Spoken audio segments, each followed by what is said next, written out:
அந்த டம்ளர் ஒரு டம்ளர் பச்சரிசி, துவரம்பருப்பு ஒரு டம்ளர் 2 சேர்த்து கழுவி வச்சுருக்கேன். அதை நம்ம போட்டுக்கலாம்.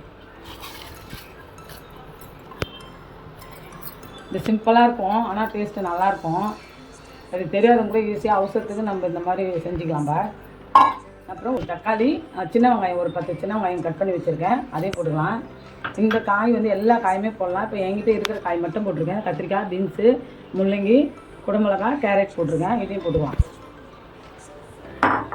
இப்போ வந்து 2 ஸ்பூன் சாம்பார் பொடி, நம்ம சக்தி சாம்பார் பொடி தான் போடுறேன், அது நம்ம போட்டுக்கலாம்.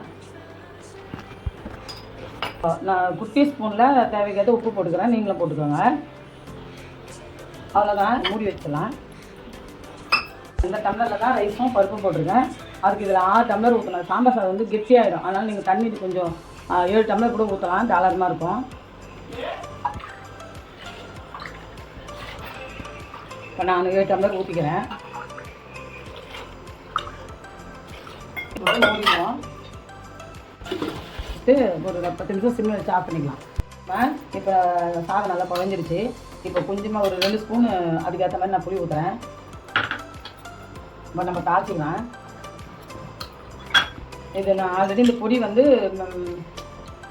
கடலைப்பருப்பு, உளுத்தம்பருப்பு, பெருங்காயம், காஞ்ச மிளகா, தனியா, சீரகம், வெந்தயம் எல்லாம் பொடி பண்ணி வச்சுருக்கேன். அது இந்த குட்டி ஸ்பூனால் ஒரு 3 ஸ்பூன் நான் போட்டுக்கிறேம்மா. நீங்கள் இதே மாதிரி அரைச்சி இந்த மசாலா சேர்த்தா தான் அதனோட டேஸ்ட்டு நல்லாயிருக்கும். அந்த மாதிரி சேர்த்துக்கோங்க. இப்போ தாளிக்கிறதுக்கு தாளிச்சிக்கலாமா. 1 ஸ்பூன் எண்ணெய் ஊற்றுறேன். இது கம்மியாக எண்ணெய் ஊற்றினா கூட போதும். அதனால் கொஞ்சம் கடுகு போட்டுக்கலாம், 2 வெந்தயம் போட்டுக்கலாம், கொஞ்சமாக சீரகம் போட்டுக்கலாம்,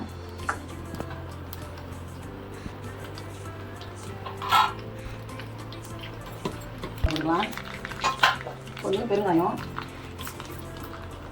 கருவேப்பிலை போட்டுக்கலாமா.